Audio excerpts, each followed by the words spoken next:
तो पहली बात तो ये समझ लो कि आज पॉलिटी क्लास छोटी होने वाली है ना, क्योंकि थोड़ा लेट हो गए। 20-25 मिनट की रहेगी। हम जो पढ़ा रहे हैं ध्यान से पढ़ो। नागरिकता हम नहीं पढ़ाने वाले हैं आज, थोड़ा सा बताएंगे ज़रूर, एक्सप्लेन करेंगे, जितना हो सके करवा भी देंगे, लेकिन नागरिकता अगली बार क्लास के लिए रखते हैं ना, नहीं तो फिर हमें अगली बार फिर तुम्हें एक्सप्लेन करना पड़ता है हर बार, है ना। तो जो हम पढ़ा रहे हैं वो पढ़ो पहले ध्यान से। कई बार ऐसा हम किया करेंगे। जैसे तुम लोग से हम एक प्रश्न पूछें अगर कि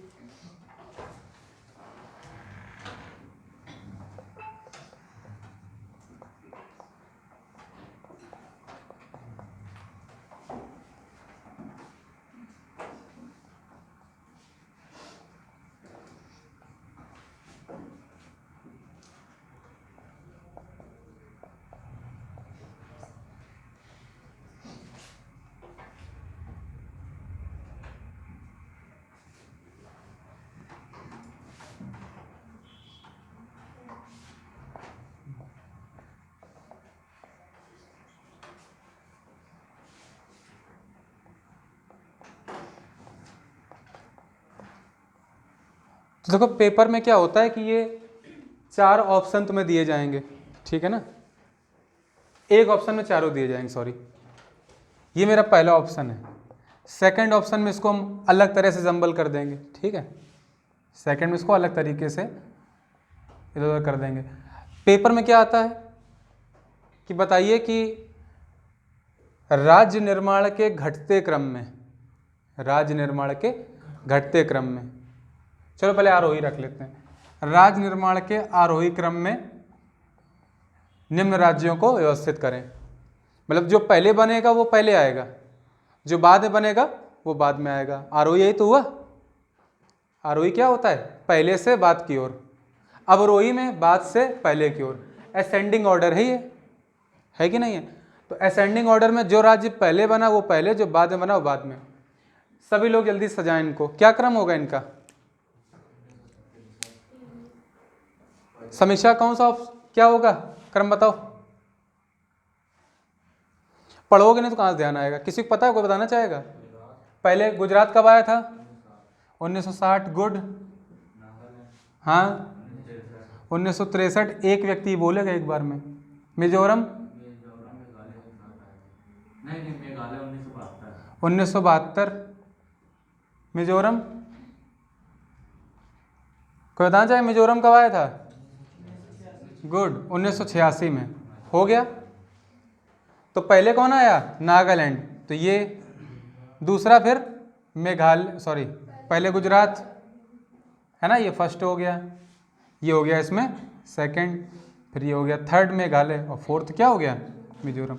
ये हो गया आरोही क्रम। तो तुम्हें कौन सा ऑप्शन चूज करना है जिसमें गुजरात, उसके बाद नागालैंड, फिर मेघालय और फिर मिजोरम हो। अवरोही में उल्टा हो जाएगा, पहले मिजोरम, फिर मेघालय, फिर नागालैंड और फिर गुजरात। बात समझ में आई सभी को? कोई दिक्कत तो नहीं? अगला प्रश्न करते हैं। एक तुमसे हमने कहा कि अवरोही क्रम में सजाना है कुछ राज्यों को, ठीक है? सजाओ जरा।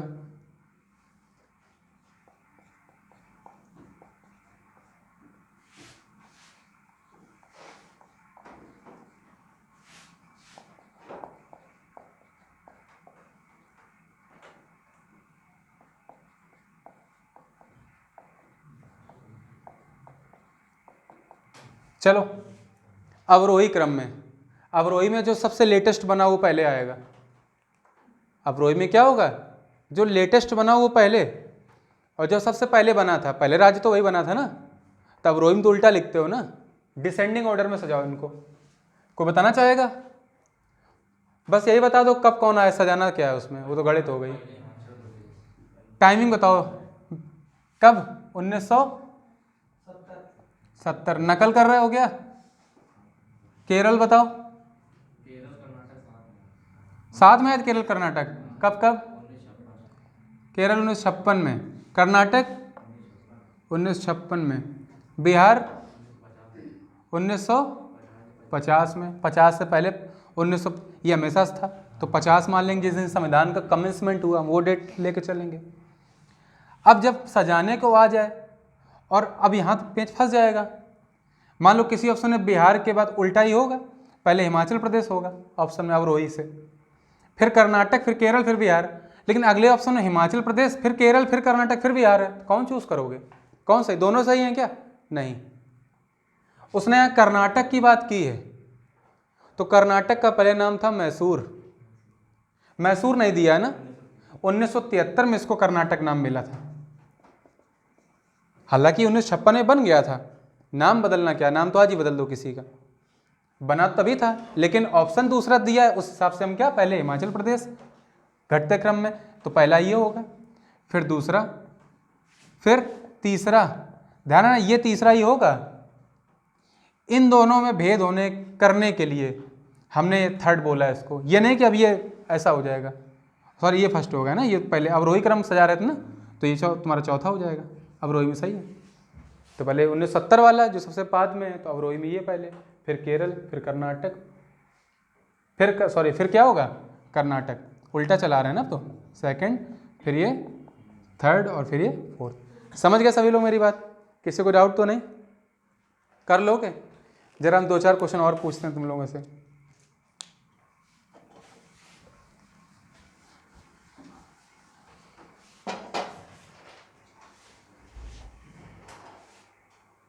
हमें बताओ कि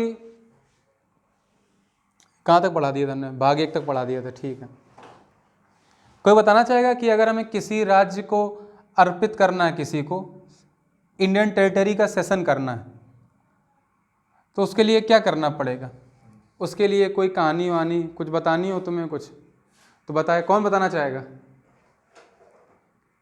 अगर हम इंडियन टेरिटरी का सेशन करना चाहते हैं, किसी को अर्पित करना चाहते हैं भारतीय भूभाग के किसी हिस्से को, तो उसके लिए संसद को क्या करना होगा?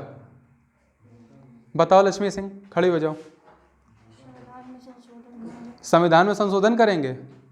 अच्छा, संविधान संशोधन क्यों करना पड़ेगा? क्योंकि हम लोग उसको अपने भूमि को किसी और को दे रहे हैं। हाँ, और उससे क्या एकीकरण नहीं होगा भारतीय भूभाग का, जबकि भारतीय भूभाग की इंडियन टेरिटरी की परिभाषा यही है कि भारत एक यूनियन है, संघ है, और संघ में राज्यों का प्रवेश तो होता है लेकिन वो बाहर नहीं होते हैं। लेकिन जब 1958 में जवाहरलाल नेहरू और पाकिस्तान के प्रधानमंत्री फिरोज खान नून के बीच में समझौता हुआ, तो उस समय बेरूबारी यूनियन जो पश्चिम बंगाल का एक हिस्सा था, वो हमें बांग्लादेश को प्रदान करना था, और उस समय ये बड़ा विरोध हुआ इस चीज़ का जब उन्होंने सेशन किया उसका, ठीक है ना, उसको अर्पण करना चाहा, तो प्रेसिडेंट ने राय मांगी, बता चुके हैं शायद पिछली बार, बैठ जाओ। तो 1960 में सुप्रीम कोर्ट ने वर्डिक्ट दिया प्रेसिडेंट के मांगने पर कि जब भी भारतीय भूभाग के हिस्से करने होंगे, लेकिन वो भारत के हिस्से रहें, तो आर्टिकल 3 के तहत हम फॉर्मेशन तो कर सकते हैं साधारण बहुमत से, उसके लिए संविधान संशोधन करने की आवश्यकता नहीं है।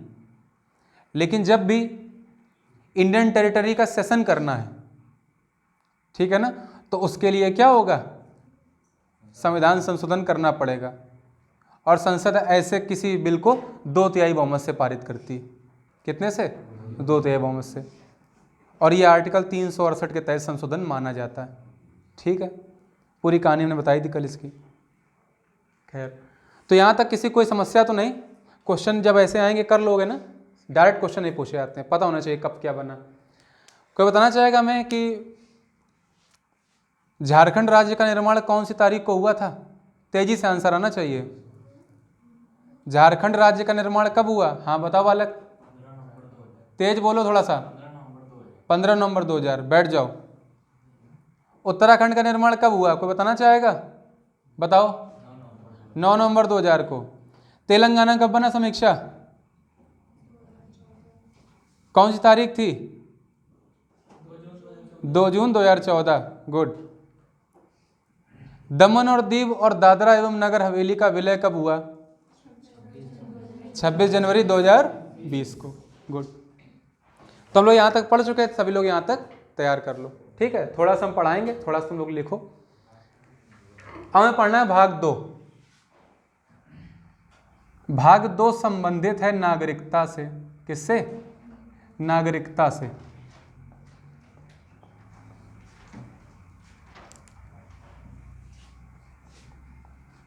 इंग्लिश में सिटीजनशिप। मेरी बात समझ रहे हो कि नहीं? तो नागरिकता में पढ़ना क्या क्या है? पहली बात तो ये जो नागरिकता होती है, कोई किसी देश का नागरिक है, नागरिक की परिभाषा क्या होती है पहले तो ये समझ लें। कोई नागरिक की परिभाषा बताना चाहेगा? नागरिक क्या होता है? नागरिक क्या होता है वो बताना चाहेगा? जो किसी स्थान का निवासी हो वो नागरिक। तो अगर हम कानपुर में रहते हैं तो हम कानपुर के नागरिक हो गए? नहीं हुए ना, तुम खुद ही मना कर दियो। फिर भी तुम कह रहे हो किसी देश का निवासी हो तो नागरिक हो गया। अगर मान लो बराक ओबामा यहाँ कुछ दिन रह ले आके तो नागरिक हो जाएंगे। बराक ओबामा यहाँ रह रहे हैं, हमने किसी और व्यक्ति से पूछा है जिसको नहीं पता था उनके बारे में कि यहाँ के नागरिक हैं, तो वो बोल देगा कि नागरिक हैं। नहीं, किसी देश का निवासी हो और वहाँ के संसार हम ये पूछ ही नहीं रहे, तो लोग समझ ही नहीं रहे हो। हम पूछ रहे हैं कि नागरिक क्या होता है, नागरिक की परिभाषा बताओ हमें।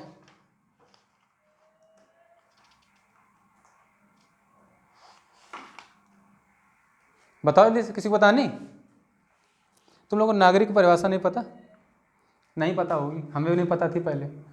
देखो, नागरिक एक ऐसा निवासी होता है किसी क्षेत्र का जो उस क्षेत्र के, वो क्षेत्र कितना ही बड़ा हो, ठीक है ना, जो उस क्षेत्र के संपूर्ण राजनीतिक अधिकारों को भोग सकता है, ठीक है ना, फुली एंजॉय करता है वो पॉलिटिकल व्यूज को, ठीक है ना। बात समझ रहे हो? क्या बराक ओबामा यहाँ का चुनाव लड़ सकते हैं? नहीं, लेकिन तुम लड़ सकते हो अगर तुम सारी मान्यताएं पूर्ण करते हो। तुम्हारी एज जैसे 25 ईयर्स हो, तुम लड़ सकते हो विधायक के लिए, सांसद के लिए, लड़ सकते हो कि नहीं? तो नागरिक किसी देश का ऐसा निवासी होता है जो वहाँ के सारे राजनीतिक भोगों को भोगता है ना, फुली एंजॉय करता है वहाँ की पॉलिटिकल मेंबरशिप को। समझ गए? कोई भूलेगा तो नहीं? अगर तुम ऑक्सफोर्ड डिक्शनरी में सर्च करोगे कि व्हाट इज सिटीजन, तो परिभाषा सिटीजन की बताता है कि जो लीगली किसी क्षेत्र का निवासी हो, कानूनन किसी तौर पे निवास करता हो किसी क्षेत्र में, तो उस क्षेत्र क्या बोला जाएगा? नागरिक, ठीक है ना। तुम कानूनी तौर पर निवास कर रहे हो, बस तुम्हें वो कानून नहीं पता अभी तक। तुम कैसे निवासी हो गए, कैसे नागरिक हो गए? निवासी नहीं, नागरिक कैसे हो गए? कैसे नागरिक हो गए भारत के? कोई रीजन है? कैसे हुए? बाई बर्थ, जन्म से। अर्थात कोई व्यक्ति जन्म जिसका भारत में हुआ है वो भारत का नागरिक हो सकता है। आगे पढ़ेंगे। तो पहली बात तो यही समझ लो कि भारत में क्या है? एकल नागरिकता। नागरिक तो समझ गए, भारत में क्या है? एकल नागरिकता, दैट मीन्स सिंगल सिटीजनशिप।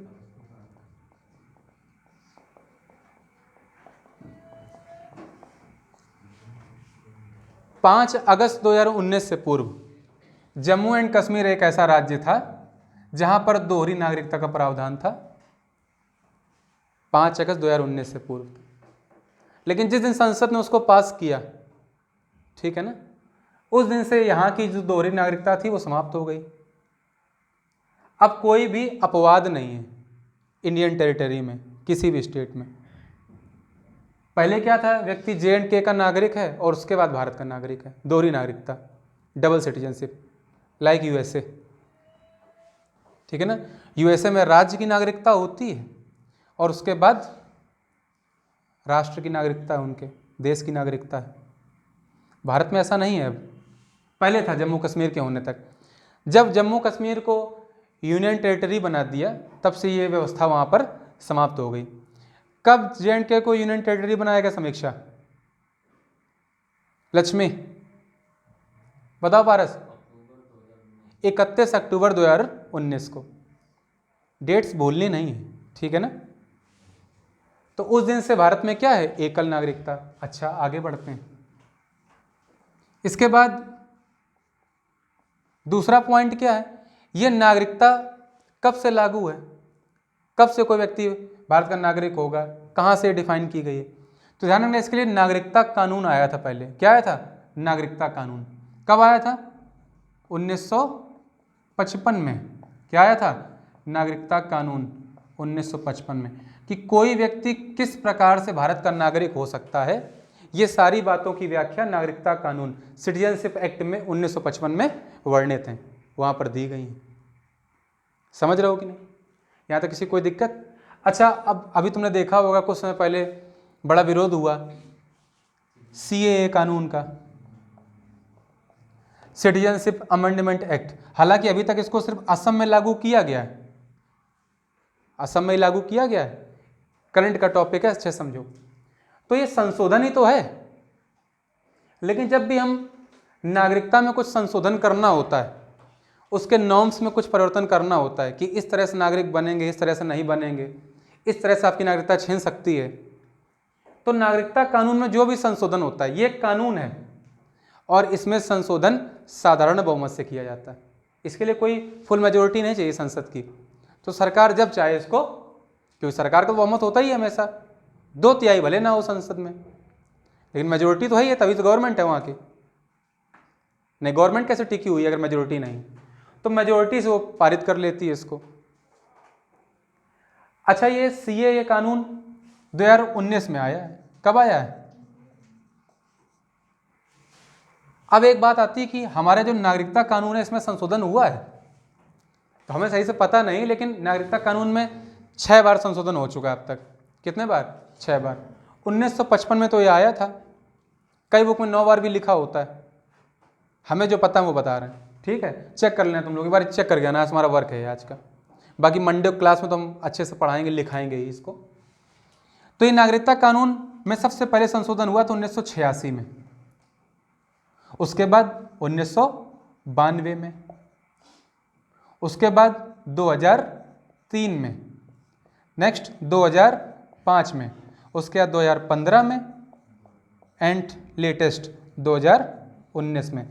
इसी को CAA बोला गया, सिटीजनशिप अमेंडमेंट एक्ट, नागरिकता संशोधन कानून। ठीक है ना? तो ये 6 बार संशोधन हो चुका है 1986 के बाद से। 1955 के बाद से 86 में हुआ था, अगर कभी और कहीं हुआ तो हम जरूर चेक कर लेंगे एक बार। ठीक है ना? फिलहाल के लिए इतना ध्यान रखना। अच्छा, एक हमने बात कही थी कि पॉलिटिकली फुल मेंबरशिप होती है जो नागरिक है किसी देश का, तो इसका मतलब ये है कि नागरिक को एक अधिकार तो पॉलिटिकली मिल जाता है और कई और अधिकार भी होते हैं। जैसे आरक्षण का जो अधिकार होता है वो भारत के नागरिक को ही मिलेगा सिर्फ। भारत का नागरिक कैसे बनेगा वो आगे हम पढ़ने वाले हैं, आर्टिकल 5 से 11 तक। आर्टिकल 5 से 11 तक नागरिकता की बात की गई है। क्यों भाई? हम आगे पढ़ेंगे भी 5 से 11। हम आगे ये भी पढ़ेंगे कि OCI क्या होते हैं, ठीक है ना, PIO क्या होते हैं, NRI क्या होते हैं। फुल फॉर्म जानने हैं तो फुल फॉर्म बता दे रहे हैं। ये लिखा है नॉन रेजिडेंस इंडियंस, जो भारत में ना रह रहे हो। OCI मतलब ओवरसीज सिटीजन्स ऑफ इंडिया, और PIO मतलब पर्सन ऑफ इंडियन ओरिजिन, भारतीय मूल के निवासी। जैसे सुनीता विलियम्स एस्ट्रोनॉट थी, है ना, वो उनके माता पिता में कोई एक ना कोई एक यहाँ का भारत का था, तो वो PIO थी भारत के लिए, पर्सन ऑफ इंडियन ओरिजिन। समझ रहे हो कि नहीं? और इन सभी को समेकित रूप से इंडियन डायस्पोरा बोलते हैं। क्या बोलते हैं? Indian diaspora. बात समझ रहे हो कि नहीं? इनके लिए एक दिन का ऑर्गेनाइजेशन भी होता है, सॉरी, इनके लिए एक दिन का रखा गया है। कब? 9 जनवरी। जानते हो ना, 9-10 जनवरी क्या होता है? प्रवासी भारतीय दिवस। क्यों होता है? क्योंकि 9 जनवरी को ही गांधी जी दक्षिण अफ्रीका से भारत लौटे थे। समझ रहे हो कि नहीं? तो इनके लिए 9 जनवरी को ही मनाया जाता है, 9-10 तारीख को। ठीक है ना? मतलब जो भी होता है, ठीक है ना, ये हम अगली क्लास में जरूर पढ़ेंगे। तो हमने कहा कि एक नागरिक के और क्या क्या अधिकार होते हैं भारतीय संविधान के हिसाब से। जैसे उसको आरक्षण का अधिकार मिलता है, ठीक है ना। अब यहाँ के अल्पसंख्यक को अगर अपने मन की संस्था खोलने का अधिकार दिया गया आर्टिकल 29 के तहत, तो वो आर्टिकल 29 का लाभ भारत का अल्पसंख्यक भोग सकता है, ना कि किसी और देश का आके। तो भारत का नागरिक होने का फायदा नहीं है, हर देश की अपनी अपनी प्राथमिकता होती है अपने नागरिकों को, नहीं अंतर ही क्या रह गया। आर्टिकल 14 के अकॉर्डिंग सभी लोग कानून के समक्ष बराबर हैं, ठीक है ना, बात समझ रहे हो कि नहीं। इक्वलिटी बिफोर लॉ की बात की गई आर्टिकल 14 में। तो भाई अगर किसी व्यक्ति के साथ कुछ गलत होता है भारत में, और भारत का नहीं है, वो यहाँ पे पर्यटक के रूप में आया था, टूरिस्ट के रूप में आया था, तो उसको सारे राइट मिलेंगे, लेकिन वो कभी भी आर्टिकल 15 को नहीं भोग सकता। आर्टिकल 15 क्या, आरक्षण, ठीक है ना, मेरा समझ रहे हो कि नहीं। ऐसे आर्टिकल 15 नहीं ले सकता, उसको फ़ायदा नहीं मिल सकता। आर्टिकल 18 का 2 का फ़ायदा उसको नहीं मिल सकता। आर्टिकल 29 का फ़ायदा उसको नहीं मिल सकता। मेरी बात समझ रहे हो कि नहीं। तो कुछ ऐसे अनुच्छेद हैं, कुछ ऐसे अधिकार हैं, मौलिक अधिकार हैं, मौलिक अधिकारों का हिस्सा बता रहे हैं हम इनको। भाई मौलिक अधिकार कहाँ है, फंडामेंटल राइट्स, संविधान के भाग 3 में, मतलब आर्टिकल 12 से 35 के बीच में। और हमने जितने भी आर्टिकल अभी अटर किए हैं, बोले हैं, वो सभी मौलिक अधिकार ही तो हैं। आर्टिकल 15 हो, आर्टिकल 18(2) हो, है ना, आर्टिकल 29 हो, बोलो है ऐसा कि नहीं। तो इनका लाभ किसको मिलेगा, जो भारत का नागरिक होगा, ना कि जो किसी और देश का नागरिक। बात समझ गए सभी लोग, किसी कोई दिक्कत तो नहीं। अब हम आर्टिकल 5 की बात करते हैं। ज़्यादा टाइम हो रहा है क्या, चलो थोड़ा सा बता देते हैं, लेकिन है ना, नोट कर लो, जाओ फिर। इसके बाद हमें क्या पढ़ना, आर्टिकल 5, ये हम आगे बताएंगे तुम लोग को, NRI, OCI, PIO, don't worry. जब हम आर्टिकल 5 की बात करते हैं तो आर्टिकल 5 बताता है कि कैसे कोई व्यक्ति भारत का निवासी हो सकता है, ठीक है ना। ये डोमिसाइल को परिभाषित करता है। तो इसकी शर्तें क्या हैं कि कैसे कोई व्यक्ति भारत का नागरिक होगा। तो पहली शर्त है क्या, वह भारत में जन्मा हो, उसका बर्थ कहाँ हो, भारत में। दूसरी बात, उसके माता पिता दोनों या माता पिता में से कोई एक भारत में जन्मा हो, ठीक है ना, मतलब सॉरी, भारत का नागरिक हो। माता पिता दोनों, उसके पेरेंट्स, या फिर कोई एक भारत का नागरिक हो, तो उस व्यक्ति को भी क्या मिल जाएगी, भारत की नागरिकता। और तीसरी कंडीशन क्या है, इस कानून के आरंभ से, इस कानून के कमेंसमेंट से 5 वर्ष पूर्व से जो यहां भारत में रह रहा हो, ठीक है ना। ये कानून कब लागू हुआ, 26 नवंबर 1949 को। नागरिकता के अनुच्छेद हमने बताया था 5, 6, 7, 8, 9 लिखा है, तुम्हें ध्यान है। हमने बताया था 15 आर्टिकल ऐसे थे जो 26 नवंबर 1949 को ही लागू हो गए थे। शेष सभी 15 के अलावा जितने बचे थे 380, वो लागू हुए थे 26 जनवरी 1950 को।